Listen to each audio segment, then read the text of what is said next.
Então, bom, eu falei boa noite quando eu cheguei, então é bom dia. Bom dia. Está acostumado, né, com boa noite. Então é uma alegria voltar essa família aqui, reencontrar os amigos. Que a gente possa, nessa manhã chuvosa, porém aconchegante, pensar um pouquinho na palavra de Jesus e ver em que medida que neste momento da nossa vida ela pode contribuir com algum processo em que a gente está vivendo, alguma situação da nossa caminhada e nos auxiliar, então, aí nessa questão da evolução. Né? E a oração que nosso irmão nos trouxe aqui no início, ela está lá no Sermão do Monte, capítulo 6 de Mateus, onde justamente Jesus vai nos ensinar a orar, mostrando que não é pela quantidade de palavras e nem pelas expressões exteriores que a gente se conecta com Deus, nosso Pai. Mas sim entrando em nosso quarto interno, olhando para si mesmo, conectando-se com o seu próprio sentimento e falando a Deus como um Pai, porque até então Deus era visto como um Senhor autoritário, guerreiro, se impunha, né, brigava, guerreava, enfim, né? Então Jesus vai trazer essa ideia de um pai que nos acolhe, que nos orienta, que nos estimula, como faz, por exemplo, um pai aqui na Terra, um pai, uma mãe. Né? Mas a mensagem de Jesus aí tem tentado ser compreendida ao longo dos séculos. Né? Não é fácil compreender a mensagem de Jesus, embora ele tenha dito também no Sermão do Monte que ele não vinha destruir a lei, mas dar-lhe cumprimento. Ele vai aprofundar esse entendimento da lei, ele vai trazer nuances da lei, mais voltadas para o entendimento do Espírito, como, por exemplo, aprendeste o que foi dito, amarás o vosso próximo e odiarás o vosso inimigo. Eu, porém, vos digo, amai o vosso inimigo. Então, a gente está tentando conseguir amar o nosso próximo ainda, e ele já está nos convidando a amar o nosso inimigo. Né? Então, a gente sabe que não é simples, não é fácil viver o Evangelho nas nossas vidas. Então, toda uma ritualística que ao longo da história foi sendo criada em cima da mensagem de Cristo, muitas vezes foi por isso.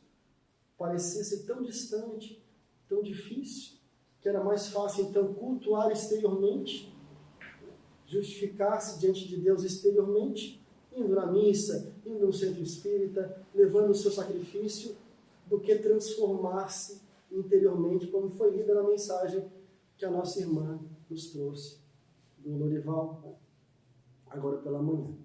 Então, a autotransformação, a automudança, o combate interior realmente é o que nos mais desafia, que é o mais difícil.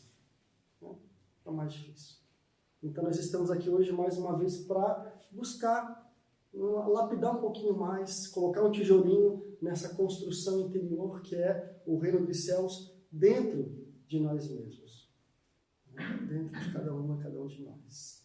E aí, chegando aqui, a gente vê que a rua é a rua Allan Kardec, que bonito, né? Entrando numa rua Allan Kardec. E a gente vai remontar lá a mudança de século, lá quando nós estávamos no século XVIII e passamos para o XIX. E aí no livro Cartas e Crônicas, o irmão X vai trazer para a gente uma mensagem muito interessante. Ele fala que nessa mudança de século, onde a mensagem do Cristo, então, poderia ser, através do Consolador prometido, um pouco melhor compreendida, entidades espirituais se reuniram nas esferas superiores justamente para este momento de consolidação destes compromissos diante da Boa Nova que renasceria na forma do Consolador prometido. Então, nas esferas superiores, várias entidades, vários espíritos que reencarnariam com missões muito elevadas na educação, na ciência, nas artes. Né? E aí tem vários nomes aqui que eu não vou ler, mas enfim, está lá na mensagem. E aí chega um grupo de espíritos que estava já encarnado, né, que havia se comprometido, e que não era tão luminoso assim, mas estava ali com algumas funções importantes, dentre eles, aquele que se destacava neste grupo de espíritos, Napoleão Bonaparte. Então, Napoleão tinha uma função muito importante naquele momento, que era justamente unificar aquele povo francês, de onde nasceria, então, esta proposta, né, onde seria consolidado esse corpo de conhecimento que mais tarde seria conhecido como o Espiritismo. E aí Napoleão chega, ele é acomodado, né, numa poltrona, enfim, E aí, logo mais, junto com outros espíritos encarnados naquela época, e um pouco depois abre-se como se do céu uma estrada luminosa e começam a descer luzes, estrelas, seres muito iluminados que à medida que vão tocando o chão, nas esferas superiores, vão se transformando em seres humanos. E uma daquelas luzes se destacava em beleza e superioridade. E toca então o chão, transforma-se em um ser humano, numa figura de ser humano. E aí Napoleão, que até então se mantinha firme, rígido e nada emocionado, emociona-se diante daquela figura. Aproxima-se cambaleante, porque estava encarnado, ainda um pouco confuso com toda aquela situação que ele não estava entendendo muito bem, e intuitivamente ajoelha-se e começa a chorar à frente daquela entidade. Aquela entidade prontamente, que no mensageiro levanta Napoleão e faz menção de abraçá-lo, como se faz a um irmão. Como se faz a um irmão. E aí uma voz se abre no ambiente e diz: Napoleão, honra os teus compromissos, estás agora diante do apóstolo da fé, aquele que tem a missão sublime de descortinar a terceira revelação para a humanidade. A humanidade madura tem condições agora de receber esse novo conhecimento. Então honra os teus compromissos e contribui com o trabalho deste mensageiro do amor e da verdade. Serás tentado pela vaidade, pelo poder, mas te mantém firme porque nós te auxiliaremos na tua caminhada. Cumpre os teus deveres. Então dissolve-se naquele momento a assembleia de espíritos e Napoleão é trazido novamente para o corpo, até a crosta, por este missionário que o acompanha até esse lugar. Tão logo continuam os anos seguindo, esses espíritos que viriam começam a reencarnar, que acompanhavam Napoleão, então, se inebriando do poder, em 1804, ele se auto-intitula, através de golpe de Estado, como o imperador francês. E utilizando da força, do poder, começa então a ampliar as conquistas, indo para muito além daquilo que seria o seu trabalho, que era a unificação, a consolidação do povo. E, naturalmente, nas esferas superiores, então, a sua missão é abreviada e ele é precocemente tirado do poder para que pudesse, então, se seguir da maneira como se houvera planejado aquele momento. Porém, o mensageiro que acolhera Napoleão, o apóstolo da fé que tinha a missão de descortinar a terceira revelação, neste mesmo ano, em 1804, vem a luz e nasce entre nós. E segundo o irmão X, ele dá integral cumprimento à sua missão na Terra. Então nós vemos como nós temos a oportunidade. Quando nós encarnamos, Deus nos dá talentos. Deus nos dá chances para que nós possamos cumprir a nossa parte na obra da criação. Cada um de nós aqui com o seu talento. Alguns recebem 1 talento, 2, 3, 4, 10, 20. Kardec talvez aí centenas, milhares, né? Mas trabalhou até o final da sua vida colaborando com a obra da educação. Até 51 anos de idade, com a educação do mundo, com a educação da ciência, com a educação do homem e da mulher. De 51 anos até o final da sua vida, com a educação do espírito. Então, se antes professor Rivaio, depois Allan Kardec, cumprindo integralmente a sua missão e deixando para nós essas obras que nos auxiliam, que nos confortam, que nos orientam, que nos dão segurança na nossa caminhada. Então todos nós temos um tempo. O Eclesiastes já vai dizer que há tempo para tudo, para todos os desígnios, para todos os interesses abaixo da terra. Há tempo de viver, há tempo de morrer, há tempo de plantar e há tempo de colher. Então nós estamos continuamente semeando no solo da vida. Mas quem semeia laranja vai comer laranja, vai colher laranja. Quem semeia pêssego vai colher pêssego. Né? Então nós estamos continuamente semeando. Então o tempo, ele é algo bastante precioso para a gente nessa encarnação. Né? Porque não há engano, não há equívoco na obra de Deus. Tudo acontece num tempo determinado. Se a gente vai lá, por exemplo, na Gênesis, no texto que Aragão nos traz, ele vai dizer que, por exemplo, a gente está acostumado aí aos períodos mais curtos das revoluções celestes. Por exemplo, o dia e a noite, o ano. Mas existem revoluções muito maiores, que nós, encarnados, não conseguimos abarcar. Porque o nosso tempo de vida é relativamente curto, 80, 90, 100 anos. Mas existem revoluções de 20 mil anos, 200 mil anos, e por aí vai. Que tem a sua razão, que tem o seu ciclo, que encerra um período de aprendizagem. Então vamos lembrar daquela passagem lá do trabalhador da última hora. Então o Senhor da vinha passa lá e convoca na primeira hora, na terceira hora, na sexta hora, na nona hora e na 1/10ª hora. Mas todos eles recebem o talento. Então houve um período do dia ali em que eles tiveram a chance de se agregar àquele trabalho da vinha.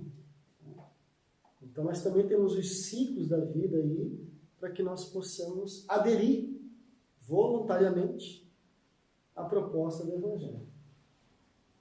Porque ninguém é constrangido a fazer o bem. Aí fala, não vai lá e diz, está obrigado, não. Cada um escolhe fazer o bem. Porque é da lei de liberdade. Nós temos o livre arbítrio.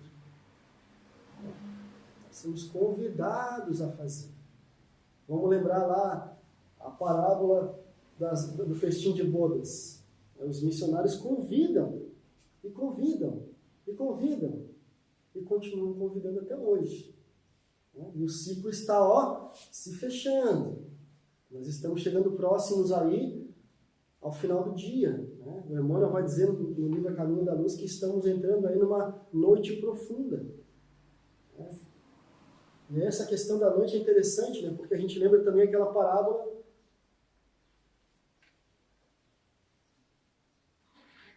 das 10 virgens. Então, quando dá meia-noite, o Senhor entra e fecha a porta. Ou seja, fica bom dia. Então, teve o dia inteiro para poder se comprometer com o trabalho, com a sua mudança, para adentrar a esse novo mundo. Não se comprometeu. Fechou o dia. Então, o que vai acontecer? Vai ser castigado? Não, porque Deus não castiga. Deus dá uma outra oportunidade mais condizente com as nossas condições face ao que fizemos com as oportunidades, tendo em vista o livre-arbítrio que todos nós estamos dotados. Eu escolhi. E Deus respeita a minha escolha. E vai sempre me amar e sempre me dar oportunidades, mas condizentes com as minhas escolhas. Não se colhem figos dos espinheiros. Então, o que eu estou plantando? Figo? Ou estou plantando espinho? Laranja ou mato? Então a gente tem que começar a pensar nisso. O que eu estou fazendo com os talentos que eu tenho tido? Vocês já viram aquela corrida de bastão? Alguém aqui já foi atleta nessa fase da adolescência? Então, corrida de bastão, como é que funciona? 4x100 lá. Eles têm uma faixa de 20 metros ali, de 20 metros onde tem que passar bastão. Se passou fora, é desclassificado. Então, nós estamos aí, a gente já está quase no 19º metro ali, Está chegando no final da passagem do bastão. Jesus está ali, pega o bastão. Está querendo nos passar o bastão aí, a espiritualidade, o nosso anjo da guarda, o nosso colega do centro espírita, vamos lá, vem trabalhar com a gente aí, vem ajudar, Sábado está chovendo, de manhã. Não, aproveita, aqui o bastão, estou te passando o bastão. Para continuar correndo aí na estrada da vida, nessa encarnação, neste mundo, E se a gente é desclassificado, vai para uma outra corrida, sabe-se lá onde. Então, aproveitar esse bastão que está sendo passado para a gente. Aproveitar. E aí tem esse momento específico.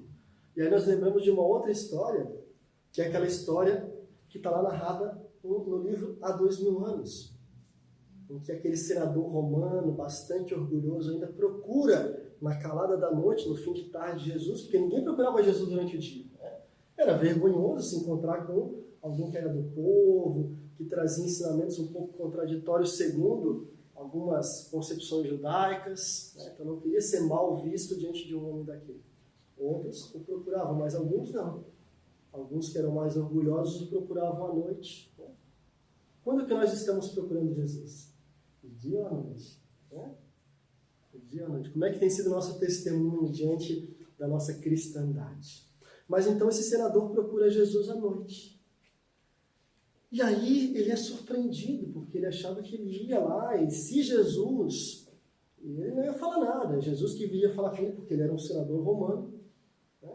E se Jesus se oferecesse para ajudar, quem sabe ele daria a chance de Jesus ajudá-lo, porque na verdade quem estava com problema era a sua filha, né? A sua filha estava com um problema, uma doença grave, e se não fosse curada, poderia desencarnar daquela doença. Só que em algum momento ele ouve passos. E quando ele ouve aqueles passos, ele vê aquela luz vindo. Ele não entende como e não sabe como, mas simplesmente ele se ajoelha e começa a chorar. Quem era aquele? Que luz era aquela? Que personalidade era aquela? Uma personalidade linda, um homem ainda moço, que deixava transparecer nos olhos profunda misericórdia. Um sorriso divino, revelando ao mesmo tempo bondade e energia. Nem na sua apresentação a Tibério, a outros grandes, ele houvera sentido tanta emoção. Lágrimas ardentes rolavam dos olhos como nunca havia então tido. Né? Tentou falar alguma coisa, mas o corpo e o peito parecia oprimido, não conseguia expressar nada. E aí o outro, que vinha, perguntou: senador, por que me procuras? Era melhor que me procurasse durante o dia, porque daí terias adquirido de uma só vez todo o ensinamento da humildade e da fé. Então ele se manteve orgulhoso ali. Mas Públio Lentulus, que mais tarde viria a ser Emmanuel, simplesmente chorava, não conseguia articular palavras. E aí Jesus continua: venho atender às súplicas de um coração de pai oprimido e triste. Mas lembra, entenda que não é a tua fé que salva a tua filha, é a da tua esposa. Porque a fé dela é divina. Senador considerava então que ele estava sonhando. Ele achou que aquilo não passava de um sonho. E aí Jesus fala: não, meu amigo, não estás sonhando, estás muito acordado. Depois de longos anos de desvio do bom caminho, porque ele havia sido o próprio bisavô, se não me engano, né? Que havia cometido as maiores atrocidades, enquanto também senador, se não me engano. Isso é contado no início do livro. Depois de longos anos de desvio do bom caminho, pelos erros, encontras hoje um ponto de referência para a regeneração da tua vida. Ou seja, estava ali, né? Jesus, está aqui o bastão. Está ali, ali está o final do período. Acabou ali, vai ser desclassificado. Está, porém, no teu querer aproveitar agora ou daqui a alguns milênios. Olha só. Olha a frase que Emmanuel nos traz quando ele fala dele mesmo, porque esse livro é Emmanuel falando, né? Então é ele relatando a história dele e o contato dele com Jesus. Então quantas vezes que Jesus vem e nos traz o bastão? Né? Mas não é Jesus lá vestido a Nazarena, cabelinho no ombro, não. É um irmão em situação de rua, é um filho numa situação difícil, é um pai que nos exige mais atenção, é um chefe do trabalho ou um subordinado. Então Jesus ele se apresenta de diversas maneiras no nosso dia a dia e a gente não reconhece. É pena que a gente tem só aí uma meia hora, 40 minutos, né? Porque tem uma mensagem também que diz na vinha do Senhor, que também é contada por irmão X, agora não lembro o livro, em que Pedro, quando Pedro foi então para a casa do caminho, aquele que seria a casa do caminho, após a ressurreição de Jesus, os apóstolos ficaram sem Jesus e aí começam a se organizar. João vai para Éfeso, enfim, Pedro vai para a casa do caminho, e aí ele pede Jesus, mas contigo era tão movimentado, a gente fazia tanta coisa, curava aqui, fazia palestra lá, enfim, multiplicava pães e peixes. Eu quero trabalhar, eu quero fazer alguma coisa, né? Pedro pedindo para Jesus. E aí ora, até que Jesus aparece na frente dele. Então tá, Pedro, amanhã eu vou te mandar trabalho. E aí no dia seguinte ele arruma a casa, deixa cheirosinha, limpinha, florzinha, tudo arrumadinho, né? E aí tá tomando o seu café da manhã ali e de repente entra na porta um malfeitor conhecido, Jarim, Joachás. Joachás entra na porta sendo sitiado, pessoas de lado de fora querendo pegar ele era um malfeitor, um ladrão. O que Pedro fez? Não, vai para fora. Entregou ele para os soldados que o prenderam. Depois do almoço, para uma linda liteira, um lindo carro, na frente da sua casa, era Júnia, que era a mulher da vida, uma mulher greco-romana que havia se entregado aos prazeres da carne, vivendo daquilo, mas estava cansada e arrependida, queria renovação espiritual. O que Pedro fez? Não, aqui não é teu lugar, aqui é o lugar do mestre, o lugar é na praça, para onde todo mundo possa apontar o dedo para te ver o erro que tu já cometeu até hoje na vida, usando mal os talentos que Deus te deu. E no fim do dia aparece então Jarim. Jarim era aquele homem que vivia alcoolizado na cidade, então ele entra também, querendo ali algum conforto, alguma coisa de Pedro, e Pedro também escorraça e manda ele para fora. E no final do dia, Pedro desapontado, porque Jesus falou que ia mandar, mas não mandou trabalho, ele queria trabalhar. E aí Jesus aparece e fala, olha Pedro, te mandei 3 trabalhos, 3 atividades, né? 3 irmãos em situação de degredo material e moral para te poder reerguer, auxiliar, confortar. Quando quiseres de novo a minha orientação, não precisa me chamar. Lê o meu evangelho, abre lá o Mateus e lê. E aí quando Jesus vai embora, ele apressadamente senta e abre e vai ler lá a passagem que Jesus diz. Não são os sãos que precisam de médico, né? São os doentes. Porque para isso ele veio. E se ele veio para isso, é o que ele quer que a gente faça também. Que nós atendamos aos seus irmãos, aos que estão doentes. É fácil. Que mexe com o quê? Que mexe com o nosso orgulho. É saber lidar com diferença, é saber lidar com menosprezo. Né? Pessoas que não estão interessadas muitas vezes. Mexe com o nosso orgulho. Mexe com a nossa paciência. Né? Mexe com a nossa intemperança. Mexe com a nossa indulgência. Mas é isso, a gente está aqui para isso. Se não mexer com isso, como é que a gente vai evoluir? A gente precisa disso para evoluir. Né? Então, há uma hora certa para tudo. Deus nos dá a chance. Deus está nos passando o bastão através de Jesus, das pessoas que estão ao nosso redor. Cabe a nós aproveitar esse bastão, cabe a nós aproveitar o talento que Deus nos dá. E aí esse título da palestra de hoje, Hora Certa, é um livro. É um livrinho bem pequenininho. Se eu não me engano, de Emmanuel, pelo Chico, né? Mas se eu não me engano, de Emmanuel, que é um livrinho bem pequenininho, que vai nos trazer várias reflexões sobre essa importância de considerar a hora de agora. E lá tem uma mensagem chamada agora, não depois.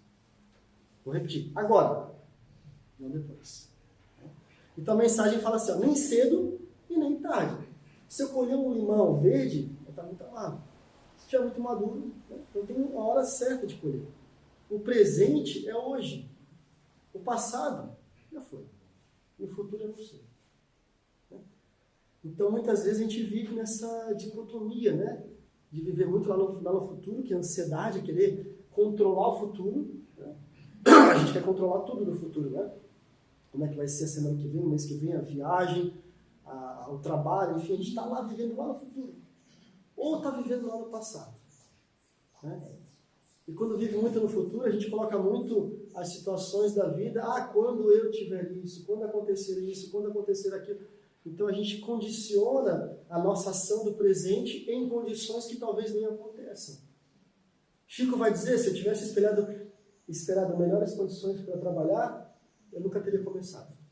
Olha só a história de Chico, né? Olha a infância de Chico. Olha a vida de Chico. E olha quanta coisa que ele fez. A gente às vezes, hoje a casa está meio suja, não vai dar para abrir. A gente coloca condicionamentos, dificuldades em coisas pequenas. Né? Tem uma mensagem também do livro, acho que Missionários da Luz, em que tinha uma médium que tinha que dar uma comunicação naquele dia lá no centro espírita, e o marido dela chegou em casa alcoolizado e brigando, não, hoje tu não vai sair de casa, não vai sair de casa. E André Luiz começa a ficar ansioso, mas ela que vai dar a comunicação lá no centro, como é que vai ser isso e tal, você quer? Não, calma, Deus, calma. Então, o que eles fazem? Eles vão lá e intuem uma tia dele a ir até a casa do sobrinho e convencer o sobrinho. Não, ela tem um trabalho, ela vai sim. Então, eles articulam. E chega lá, ela dá a comunicação belíssima e o grupo mediúnico achou que aquela comunicação era uma mistificação, que não era verdadeira. Então, mas a gente fez todo o esforço, tudo bem. A gente fez a nossa parte. Cada um vai interpretar do jeito que quer, porque tem a liberdade. A gente fez a nossa parte. Então, não andeis ansiosos pelo que haver de comer ou de beber. Cada dia basta o seu cuidado. Deus não deixa de prover o alimento para os pássaros. Os pássaros não plantam, não colhem. E Deus os alimenta. Quem dirá vós? Não sois mais importantes do que eles? A gente fica ansioso, né, querer resolver lá, ou fica preso no passado, bota uma âncora lá e que não deixa sair do lugar, né? Porque eu sou assim por causa disso, eu não consigo isso por causa daquilo, minha infância foi difícil. Se você soubesse como é que foi minha infância, olha, meu casamento, você não faz ideia de como é que é meu casamento. Te coloca empecilho, né? Nas situações do passado, claro, todo mundo as tem. Mas com Jesus, o fardo é mais leve. Né? O fardo é mais leve. Então, o passado, ele é um professor, uma professora. Aprender com o passado, mas não ficar preso no passado. Ultrapassar o passado. Né? Então, fazer hoje mesmo, é hoje que tem que ser feito. Porque amanhã pode ser que não exista, eu posso desencarnar hoje. Então, se tens uma dádiva a fazer, faça. Aproveita o teu talento, não enterra o teu talento. Eu toco violão, vamos lá, vou tocar violão. Sábado, não, mas hoje está chovendo, né? Hoje não dá. Hoje tem um trabalho, não. Aproveita. Eu marquei uma visita, não sei com quem, estou com uma situação com um primo meu. Resolve. Dá uma ligadinha para ele, manda um WhatsApp para ele, conversa com ele. Se ele te atender, terias ganho o teu irmão. Se ele não te atender, aí tu transferiu para ele a responsabilidade. Fez a tua parte. Fez a tua parte. Se desejas apagar um erro, então eu estou lendo a mensagem que o Emmanuel escreveu aqui, né? Se desejas apagar um erro que cometeste, faz isso sem delongas, não espera, não deixa passar muito tempo. Né? Faz agora, enquanto está quentinho o erro ainda, né? E depois que esfria é mais difícil. Resolve agora. Pede ajuda, lê um trecho do Evangelho, pede intuição, que tem anjo da guarda, vai lá e resolve. Né? Reconciliai-vos com o vosso adversário enquanto estáis a caminho com ele, para que ele não te entregue a policial, o policial não te entregue ao juiz e não te coloque na cadeia, de lá não sairás enquanto não houver de pago o último centavo. Então aproveita agora, não deixa para uma outra encarnação. Então tinha um plano lá de umas 3, 4 encarnações para Ivana lá, mas aí ela não conseguiu resolver uma situação aqui, não. Atrasou tudo aqui. Não, para, atrasou tudo. Bota lá para frente, que agora ela vai ter que voltar numa outra situação, com uma outra pessoa, para dar conta de um probleminha que ela podia ter resolvido rapidinho. Era só ter mandado um WhatsApp. Não mandou. Foi orgulhosa. O Marco não fez, então vai ter que voltar lá. Sabe, atrapalha uma caminhada. É que nem quem faz a faculdade, ficou naquela disciplina e ela era pré-requisito para outra, que era para outra, ficou. Só perdeu um ano na faculdade ali. Por quê, né? Era só ter daquele aulão que teve sábado de manhã, choveu. Não vou. Faltou o aulão, foi mal na prova, reprovou a disciplina, atrasou um ano da faculdade.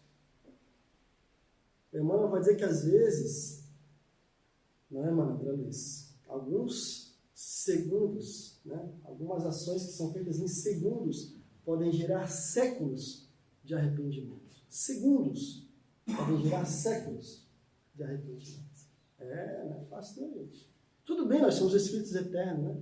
Imortais, a gente vai. Mas, quem quer ficar aí mais tempo sofrendo, né? Então, aproveitar.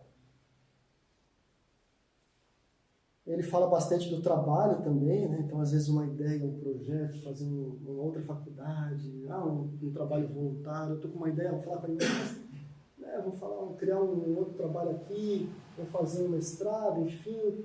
A gente, às vezes, fica ali com a ideia, mas não coloca em prática. Não vou conseguir, não vai dar certo, não tem condições. Não, vou esperar as condições ideais. Né?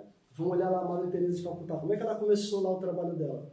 Uma garagenzinha lá, um cantinho lá de uma casa, né, acolhendo pessoas em situação de rua, que tinha muita criança, tudo, né, curando, tentando arrumar remédio para doentes ali, e olha o trabalho que ela fez, né, olha a potência que foi espiritual esse trabalho que ela fez. Né. Então começou assim, começou de forma bastante humilde, né, bastante humilde.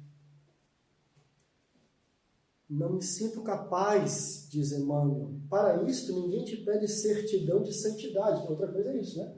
Não, acho que eu tenho que ser santo. Não tem condições morais, não sou um cara bom. Né? Basta que estendas a migalha de luz que tens, porque Deus multiplica. Né? Quantos pães tens? 5 pães e 2 peixes. Né? Com 5 pães e 2 peixes que os discípulos conseguiram ali, que os apóstolos conseguiram, ele alimentou 5.000 homens, fora crianças e mulheres, e ainda sobraram 12 cestos completos. Olha só. Então, o nosso pouco, muito pouco, Deus,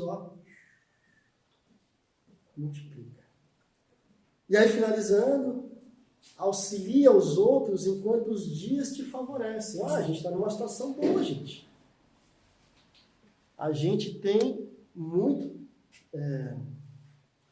débitos do passado que a gente está aí, a dívida está meio parada ali, Então vamos dar uma parada nessa dívida aqui, né? Tem um cartão de crédito lá, estou com uma dívida lá, né? Estou pagando, não, para um pouquinho essa dívida, deixa ele respirar um pouquinho, dá uma chance de ele buscar um trabalho bom, está trabalhando, vai conseguir pagar melhor. A gente daí às vezes não aproveita. Né?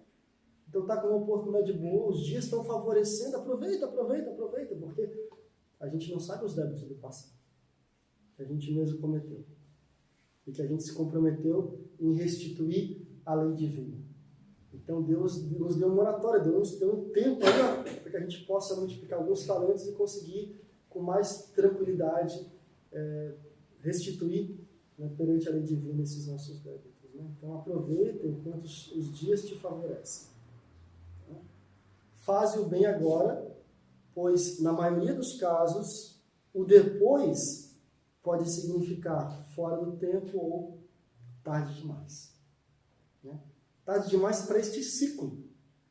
Teremos outros ciclos, mas para este ciclo pode ser a última chance. Né? A chance de conseguir um atalho aí, no bom sentido. Né? Um atalho, não estender demais esse caminho. Né?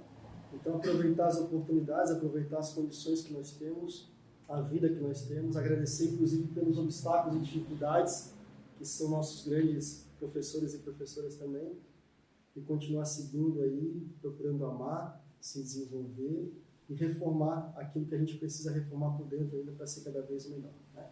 Então, qual que é a hora? A hora é agora, né? Nem antes e nem depois. Obrigado pela atenção, pelo carinho, pela oportunidade e até uma próxima.